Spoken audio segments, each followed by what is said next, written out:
மருந்தில்லா மருத்துவம் என்ற ஒரு நிவாரணம் இருக்கிறது என்ற அடிப்படையில் திருப்பூர் வட்டார பகுதிகளிலே சில சகோதரர்கள் இந்த சிகிச்சையில் செய்வதாக சொன்னார்கள். அது சம்பந்தமான ஒரு விளக்கத்தையும் மார்க்க அடிப்படையில் ஒரு விஷயத்தை நாம் எவ்வாறு எடுத்துக்கொள்ள வேண்டும் என்கின்ற செய்தியும் நாம் இன்று பார்க்க இருக்கிறோம். முதலாவதாக மார்க்க அடிப்படையில் ஒரு விஷயத்தை நாம் எவ்வாறு எடுத்துக்கொள்ள வேண்டும் என்பதற்காக புதிதான பல மருத்துவ முறைகளும் ஏராளமான புதிய செய்திகளையும் புதிய நபர்கள் கொண்டு வரக்கூடிய நிலையில் நாம் பார்க்கிறோம். இப்படி புதிய செய்திகள் வரும்போது அதை நாம் எவ்வாறு அதை எடுத்துக்கொள்ள வேண்டும் என்பதற்கு இஸ்லாமிய மார்க்கம் நமக்கு வழிகாட்டியிருக்கிறது. இப்போது ரமேஷ் ராஜா அவர்கள் சில மருத்துவ முறைகள் அதிகமாக இந்தியாவில் இருக்கக்கூடிய பல நாடுகளில் இருக்கக்கூடிய மருத்துவ முறைகளை பற்றி சொன்னார்கள். அந்த மருத்துவ முறைகள் எல்லாம் 100% சரியானதா என்று சொன்னால் அதுல 100% எந்த மருத்துவத்தையும் நம்ம ஆதாரமாக சொல்வதற்கு வரல, சொல்லவும் முடியாது. 100% அல்லது அவர்கள் சொல்கிற அடிப்படையில் அது சரியாக ஆகும் என்ற அடிப்படையில் அது இல்லை. அவர் எடுத்து காட்டியது இது மாதிரிலாம் மருத்துவ முறைகளை வைத்திருக்கிறார்கள். யூரினை கூட குடிக்கக்கூடிய மருத்துவ முறைக்கு இருக்கிறது. அப்ப இதெல்லாம் சரியா பார்வையோடு நம்ம சிந்திக்க வேண்டிய கடமை நமக்கு இருக்கிறது. இதை பற்றி இஸ்லாமிய மார்க்கம் ஒரு செய்தி நம்மளிடத்திலே வந்தால் அதை நாம் எவ்வாறு எடுத்துக்கொள்ள வேண்டும், இஸ்லாமிய மார்க்கம் எல்லாத்துக்குமே வழிகாட்டி இருக்கிறது. வெறுமனே தொழுகைக்கும் நோன்புக்கும் ஜகாத்துக்கும் இது மாதிரியான விஷயங்களுக்கு மாத்திரம் வழிகாட்டாமல் உலகத்தில் இருக்கக்கூடிய எல்லா பிரச்சனைகளுக்கும் அழகிய முறையில் தீர்வை சொல்லியிருக்கக்கூடிய மார்க்கம் இஸ்லாமிய மார்க்கம். நபிகள் நாயகம் ஸல்லல்லாஹு அலைஹி வஸல்லம் அவர்கள் சொன்னார்கள், ஐயாமுல் ஜாகிலியாவுடைய அனைத்து மூட பழக்க வழக்கங்களையும் என்னுடைய காலுக்கு கீழே ஆக்குகிறேன் என்று தங்களுடைய இறுதி பேருரையில் சொன்னார்கள். குர்ஆன் நமக்கு என்ன சொல்கிறது என்று சொன்னால், யா அய்யுஹல்லதீன ஆமனு, நம்பிக்கை கொண்டவர்களே, இன்ஜாக்கும் பாசிக், உங்களிடத்தில் ஒரு குற்றவாளி ஒரு செய்தி கொண்டு வந்தால் நீங்கள் அதை தெளிவுபடுத்திக் கொள்ளுங்கள். குற்றவாளிகள் உங்களிடத்தில் ஒரு செய்தியை கொண்டு வந்தால் நீங்கள் அதை என்ன செஞ்சுக்காங்க, தெளிவுபடுத்திக் கொள்ளுங்கள். ஒரு செய்தி நம்மளிடத்தில் வருவது என்று சொன்னால் அதை என்ன செஞ்சிடக்கூடாதுன்னா உடனே கேட்டோம் கட்டுப்பட்டோம் என்கிற அடிப்படையில் அதை என்ன செஞ்சிடக்கூடாது, செஞ்சுவிடக் கூடாது. ஒரு செய்தி நம்மளிடத்தில் வரும்போது அதற்கு ஏராளமான கேள்விகளை கேட்க வேண்டும் என்று இஸ்லாம் சொல்கிறது. எந்த அளவுக்கு என்று சொன்னால் அல்லாஹ் ரப்பல் ஆலமீன் சொல்கிறான், அவர்கள் தனது இறைவனுடைய வசனங்கள் மூலமாக அறிவுறுத்தப்பட்டால், அல்லாஹ்வுடைய வசனத்தை வச்சு அறிவுறுத்தப்படுகிறார்கள், நீங்க இப்படி செய்யுங்க அப்படி பண்ணுங்க அப்படின்னு சொன்னால் செவிடர்களாகவோ குருடர்களாகவோ அது விழமாட்டார்கள், சிந்திப்பார்கள் அப்படிங்கிறான். அல்லாஹ்வுடைய வசனத்தை தான் சொல்றான். அல்லாஹ்வுடைய வசனத்தை சொன்ன பிறகு அல்லாஹ்வுடைய வசனம் கரெக்டா சொல்றியா, அதனுடைய விளக்கம் சரிதானா என்று அவர்கள் சிந்திப்பார்கள். அவங்க குருட்டுத்தனமா நம்ப மாட்டாங்க என்று குர்ஆனுடைய வசனத்திற்கு அல்லாஹ் விளக்கத்தை சொல்கிறான். அதுபோல திருமறை குர்ஆனை பற்றி அல்லாஹ் சொல்லும் போது, இந்த குர்ஆனை அவர்கள் சிந்தித்து பார்க்க மாட்டார்களா, அல்லது அவர்களுடைய உள்ளங்களில் அதற்கான பூட்டு போடப்பட்டுள்ளதா என்று கேட்கிறான். இந்த குர்ஆனை நீங்க சிந்திச்சு பார்க்க மாட்டீங்களா, உங்க உள்ளங்களில் என்ன பூட்டா போடப்பட்டுள்ளது அப்படின்னு சொல்லி அல்லாஹ் முதன்மையாக பார்க்கிறது என்னன்னு சொன்னா, சிந்திச்சு பாரு. ஒரு செய்தி உங்களிடத்திலே வந்தால் அது தெளிவுபடுத்து, இது சரிதானா, இது நடைமுறை பழக்க வழக்கங்களுக்கு சரியா இருக்குதா, உண்மையான செய்திதானா, இது மார்க்க அடிப்படையில் சரிதானா, இறைவன் இதை விதித்திருப்பானா என்று சொல்லி நீ சிந்தித்து பாரு என்று சொல்லக்கூடிய செய்தியை பார்க்கிறோம்.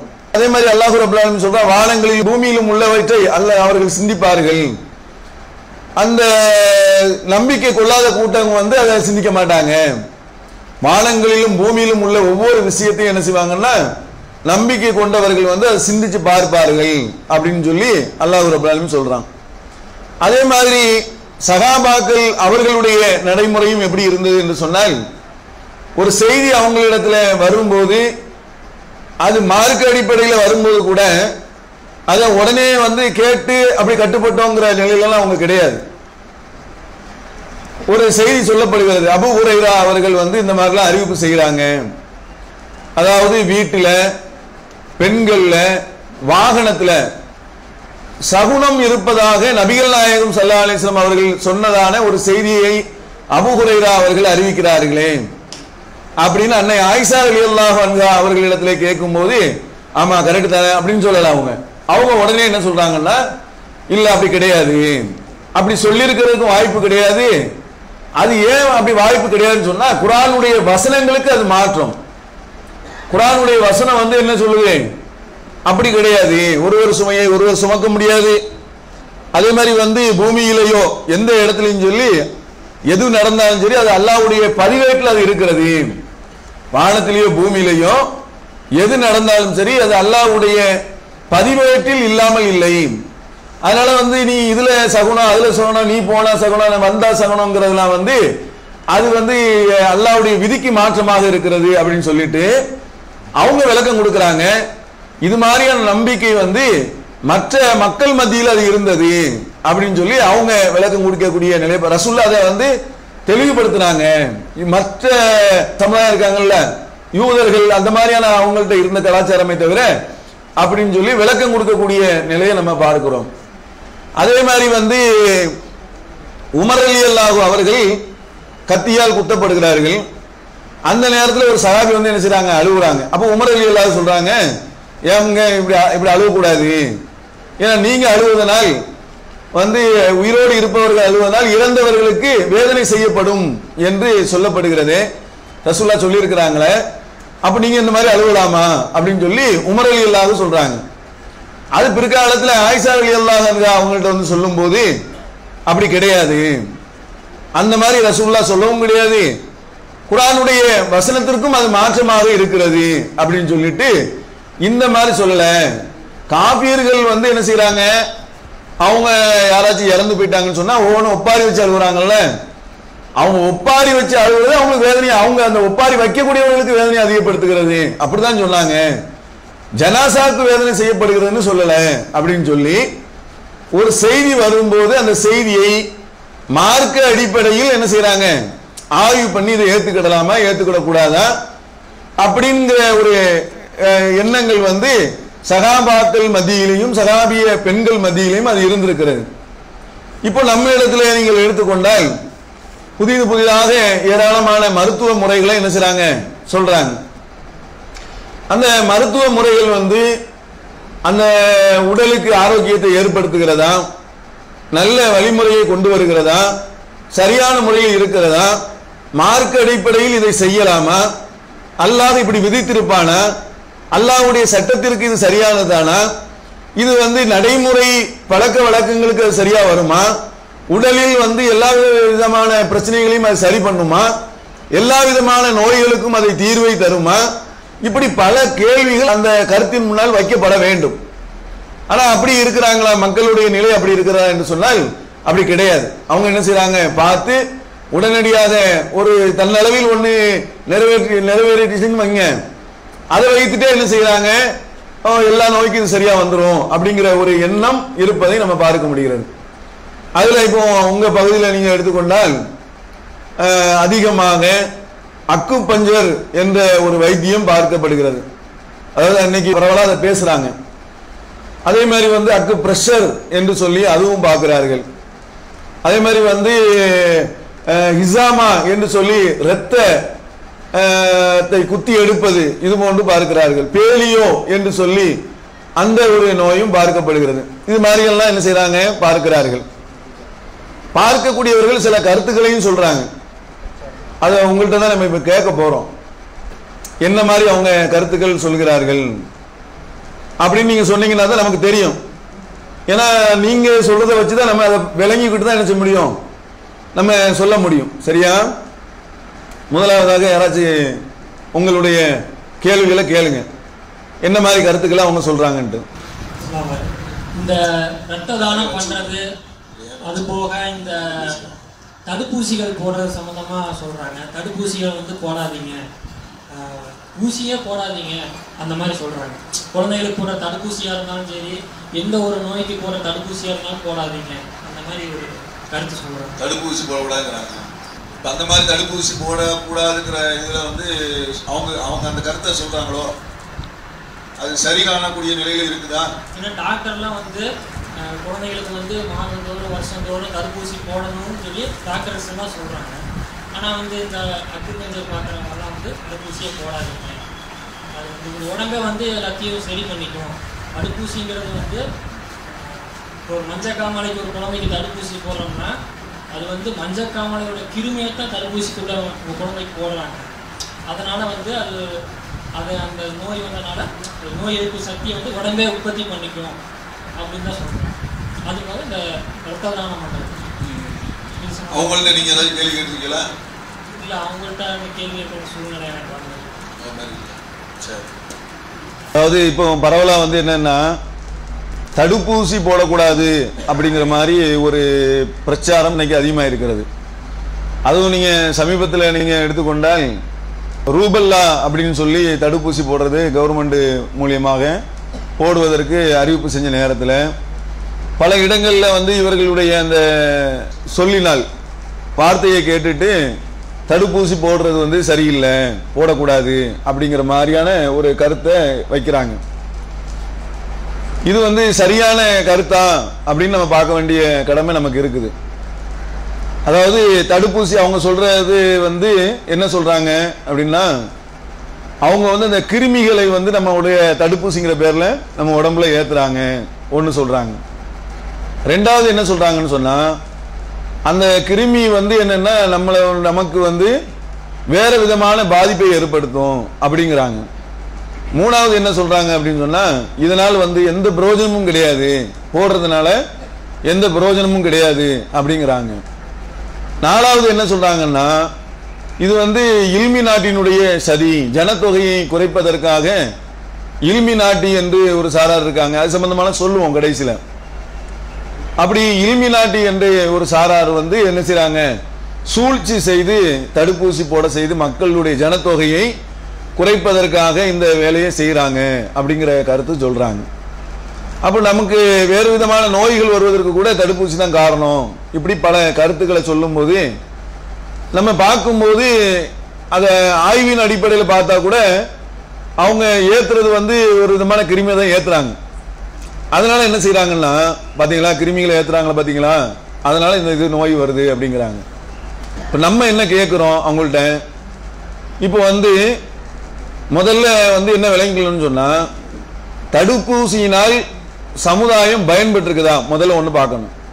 முதல்ல பார்க்க வேண்டியது வந்து தடுப்பூசி போடுறதுனால சமுதாயம் பயன்பெற்றிருக்குதா அப்படின்னு சொன்னா பயன்பெற்றிருக்குது. எப்படி அப்படின்னு சொன்னா, ஒரு காலத்துல வந்து காலரா நோய் நிறைய இருந்துச்சு, நிறைய காலரா நோய் இருந்துச்சு. அதே மாதிரி வந்து நிறைய தட்டம்மை அம்மை நோயின்னு சொல்லுவாங்கல்ல, அம்மை நிறைய இருந்துச்சு. அதே மாதிரி போலியோ, வீட்டு ஒரு தெருவுக்கு ஒரு ஆள் போலியோ ஊனமற்றவர்கள் ஒரு தெருவுக்கு ஒரு ஆள் இருப்பாங்க. நீங்க உங்க பழைய ஆட்கள்லாம் கேட்ட தெரியும். இப்போ உள்ள ஜெனரேஷனுக்கு அது கொஞ்சம், ஏன்னா அது வந்து இந்த தடுப்பூசினால் அளிக்கப்பட்டதுதான். நிறைய வந்து என்ன செய்வாங்க, போலியோவால் தாக்கப்பட்டவர்கள் நிறைய இருப்பாங்க. தெருவுக்கு ஒரு யானைக்கால் வியாதி உள்ளவங்க இருப்பாங்க. நீங்க பார்த்திருப்பீங்க, யானைக்கால் வியாதி உள்ளவங்க நிறைய பேரை ஒரு காலத்துல இருந்தாங்க. அப்ப யானைக்கால் நோய் உள்ளவங்க வந்து இன்னைக்கு தேடி தேடி பார்த்தாலும் ரொம்ப சொற்பமான பேர் தான் இருக்கிறாங்க. யானைக்கால் அவங்க கூட ஊசி போட்டிருக்க மாட்டாங்க. யானைக்கால் ஊசி வந்து தடுப்பூசியினால் அளிக்கப்பட்டிருக்கிறது. அதே மாதிரி வந்து அந்த அம்மை நோயின்னு சொல்லி அது அன்னைக்கு முந்தி ஒரு காலத்துல பாத்தீங்கன்னா நிறைய பேருக்கு ஒரு கண்ணுல வந்து இப்படி ஓட்ட விழுந்து கிடக்கும். ஒரு கண்ணம் 2 கண்ணம் கண்ணே போயிடும். என்னன்னா அம்மை நோய் வந்து அது வெயில் காலம் வந்துச்சுன்னு வைங்க, அந்த வெயில் காலம் முத்தி நிறைய வந்துச்சுன்னு சொன்னா நிறைய பேருக்கு அம்மை போட்டுரும். இப்ப அம்மைக்கு ஊசியை போட்டு அதை அம்மைனா அந்த வைசூரி எலும்பை ஓட்டை போட்டுட்டு வர்ற அளவுக்கு அந்த ஹீட்னால வரக்கூடியது அது இன்னைக்கு இல்லாம அழிக்கப்பட்டிருக்கிறது. இதே மாதிரி நிறைய நோய்கள் வந்து என்ன செஞ்சிருக்கிறாங்க, இந்த தடுப்பூசியினால் நிறைய அழிக்கப்பட்டிருப்பதை நம்ம பார்க்க முடிகிறது. கண் கூட பார்க்கிறோம், ரிசல்ட் தான் நம்ம பார்க்கிறோம். ரிசல்ட் வந்து தடுப்பூசியினால் நிறைய நோய்கள் அழிக்கப்பட்டிருக்காங்கன்னா அழிக்கப்பட்டிருக்கு. இன்னைக்கு யானைக்கால் நோயே காணும். இன்னைக்கு வந்து நீங்க முஸ்லிம்கள்லாம் போய் பாத்தீங்கன்னா ஒரு வீட்டு ஒரு தெருவில் போனா ஒரு வீட்டில் ஒரு ஆள் நினைச்சுவாங்க இந்த போலியோ கால் போலியோன்னா நிறைய பேர் தெரியாது, கால் ஊனமட்டு 2 காலும் ஊனமட்டுலாம் இருப்பாங்க. அது என்ன செய்யலான்னு சொன்னா இப்படிப்பட்ட நேரத்தில் வந்து ஒருத்தர் வந்து அவர் பேர் வந்து லூயி பாஸ்டர்ங்கிறவர் வந்து அவர் ஒரு கண்டுபிடிக்கிறார். லூயி பாஸ்டர்ங்கிறவர் வந்து முதல்ல வந்து தடுப்பூசிக்கு உண்டான மருந்தை கண்டுபிடிக்கிறார். மருந்தை கண்டுபிடிச்ச பிறகுதான் அது கிருமிகளை அழிக்கக்கூடியது. கிருமிகளை வச்சுதான் கிருமியை அழிக்கிறார். கிருமியை வச்சு கிருமியை அழிக்கிறது தப்பு கிடையாது. இப்ப அது எப்படி அப்படின்னு சொன்னா, இப்போ அது எப்படின்னா வந்து ஒரு கிருமியை வந்து குதிரை இருக்குல்ல, குதிரையில அந்த கிருமியை ஏத்துறாங்க. ஏத்தின உடனே குதிரையினுடைய உடம்புக்குள்ள வந்து அந்த எதிர்ப்பு சக்தி இருக்குல்ல, அந்த கிருமியை அழிக்கக்கூடிய சக்தி வந்து குதிரைக்கு ஆற்றல் அதிகமாக இருக்கிறதுனால அது அதிகமாக உற்பத்தியாகி அது ஒரு விதமான கிருமியை உருவாக்குது. அதை அழிக்கிறதுக்கு உண்டான எதிர்கிருமியை அது உருவாக்குது. இவங்க என்ன செய்யறாங்க, அந்த எதிர்கிருமியை எடுத்து இன்னொரு குதிரைகளை டெஸ்ட் பண்ணி அதை கொண்டு வந்து தான் என்ன செய்யறாங்க, நமக்கு இன்ஜெக்ஷனை போடுறாங்க. அதாவது எதிர்கிருமி தான் எதிர் அதை வந்து அழிக்கக்கூடிய கிருமியை வந்து உருவாக்கி என்ன செய்யறாங்க, அதை வந்து இத தடுப்பூசியாக போடுறாங்க. இப்ப என்ன பிரச்சனை அப்படின்னு சொன்னா, தடுப்பூசியினால் நோய் அழிக்கப்பட்டிருக்குதான்னா அழிக்கப்பட்டிருக்குது. சரியா? தடுப்பூசி வந்து நம்ம உடம்புலே தான் நமக்கு எதிர்ப்பு சக்தி இருக்குது, அதுதான் வந்து குணமாக்கிருமே அப்படின்னு சொன்னா அது குணமாக்கும். எந்த அளவுக்கு ஆக்கும்? எல்லாருக்கும் ஆக்கிருமா? எல்லாருக்கும் அதை கொண்டு வந்து பண்ணிட முடியாது. அப்ப அவன் என்ன சொல்றான், பாதிக்கப்படக்கூடிய அதிகமான இடத்துல அதிகமான மக்கள் இப்படி பாதிக்கப்பட்டாங்கன்னு சொன்னா நீ அந்த தடுப்பூசி போடு இந்த தடுப்பூசி போடுன்னு சொல்லி ஆய்வு பண்ணி ஆய்வுல கண்டுபிடிக்கப்பட்டு அது உறுதி செய்யப்பட்டு ஒரு ஊசியை போடுறான். ஆய்வுல வந்து ஃபெயிலியர் ஆனதை கொண்டு வந்து போடல, உறுதி செய்யப்பட்டு அது கண்கூட நம்ம ரிசல்ட்டையும் பார்க்கிறோம். அப்ப தடுப்பூசியை வந்து போடுறது வந்து மார்க் அடிப்படையில் தப்பு கிடையாது. எப்படி மருத்துவம் நமக்கு தெளிவா தெரியுது, அது நமக்கு வந்து கொல்லல, நம்மள ரிசல்ட் தெரியுது. நிறைய பேருக்கு வந்து அந்த நோய் வந்து என்ன செஞ்சிருக்கு, சரி செய்யப்பட்டிருக்குது அப்படின்னு. இப்போ வந்து அது எப்படி தடுப்பூசிலாம் வந்து ரசூலுல்லா காலத்துல இருந்துச்சா, பழைய காலத்துல இருந்துச்சா, நீங்க என்ன புதுசா வந்து சொல்றீங்க அப்படின்னு சொல்றாங்க. நபிகள் நாயகம் ஸல்லல்லாஹு அலைஹி வஸல்லம் காலத்துல வேற நோய் முறைகள், நோய்க்கு உண்டான மருந்து முறைகள் இருந்தது. இன்னைக்கு நவீனமாக எல்லாமே நம்ம என்ன செய்யலாம், கண்டுபிடிக்கிறோம். இன்ன விஷயத்திற்கு இன்ன மருந்தை கொடுத்தா இதை நம்ம செலுத்தினா குணமாயிரும், கண்டுபிடிச்சதான் வச்சு டெஸ்ட் பண்றான். தவக்காவை வச்சு டெஸ்ட் பண்றான், பறவைகளை வச்சு டெஸ்ட் பண்றான், மிருகங்களை வச்சு டெஸ்ட் பண்ணி பார்க்கறான். எல்லாம் கரெக்டா ஆன உடனே இது வந்து என்ன செய்யறான், இத்தனை மில்லிகிராம் கொடுக்கணும், இவ்வளவு எம்ஜி கொடுக்கணும், இவ்வளவு ஏத்தணும், இதுக்கு மேல ஏத்தனா எஃபெக்ட் ஆயிரும். இதெல்லாம் கண்டுபிடிச்சு கரெக்டா கொடுக்கறதுனால அது என்ன செய்யுது, அதனுடைய வேலைகளை பணிகளை செய்யுது. நம்மகிட்ட உள்ள எதிர்ப்பு சக்தியோட சேர்ந்துதான் அது செயல்படுது. வெறுமனே அது மட்டும் இல்ல, நம்மகிட்ட இருக்கக்கூடிய எதிர்ப்பு சக்தியையும் எனர்ஜியையும் சேர்ந்துதான் என்ன செய்யுது, அதை வந்து எதிர்க்குதே தவிர மற்றபடி வந்து என்ன இல்ல. தடுப்பூசி போடுறதுனால நோய் வந்து இவங்க சொல்ற மாதிரியான கான்செப்ட் இல்லைங்கிறது நமக்கு தெளிவா தெரியுது. சரியா? அதனால தடுப்பூசி போடுறது வந்து தப்பு கிடையாது. தடுப்பூசி போடுறதுல வந்து அந்த நம்ம ரிசல்ட்டை பார்க்கறோம்ல, கண் கூட பார்க்கத்தானே செய்யறோம். அந்த விஷயத்தை நம்ம என்ன செஞ்சுக்கிடணும், விளங்கிக்கிடணும். இவங்க சொல்றது வந்து நோய் எதிர்ப்பு சக்தி வந்து எல்லாத்துக்கும் என்ன செஞ்சிடாது, வந்து எல்லா நோய்க்கும் அந்த எதிர்ப்பு சக்தியை கொடுத்துறாது, சில பேருக்கு தான் அதை கொடுக்கும். அடுத்து வந்து தடுப்பூசி போட்ட பிறகு இவனுங்க சொல்ற செய்தி என்னன்னா, தடுப்பூசினால மரணத்தினுடைய எண்ணிக்கை அதிகமாகுது அப்படிங்கிறாங்கல்ல. தடுப்பூசி போட்ட பிறகுதான் மரணத்தினுடைய எண்ணிக்கை குறைஞ்சிருக்குது. நீங்க சொல்ற அந்த அதாவது ஏதோ ஒரு மிஸ்மரிசம் மாதிரி சொல்றது கிடையாது. ஆய்வு பண்ணிட்டு நீங்க சொல்லி இருக்கிறான், தடுப்பூசியினால் ஏராளமான மரணங்கள் இன்னைக்கு குறைஞ்சிருக்குது. இப்போ உதாரணத்துக்கு எடுத்துக்காங்களேன், 2002 இருந்து 2010, அந்த பக்கம் 2002, இந்த பக்கம் 2002, அந்த பக்கம் 2010. அதில் வந்து கேரளாவில் வந்து 2010 வந்து 74.9 வயசு வரைக்கும் வாழக்கூடியவங்க இருக்கிறாங்க. அது மாதிரி டெல்லியில் வந்து பழைய ஹிஸ்டரியில் இப்போ 73 வயசு வரைக்கும். அது அப்படியே நீங்கள் தமிழ்நாடு நீங்கள் எடுத்துக்கிட்டிங்கன்னா 66.2 எப்போ 2002.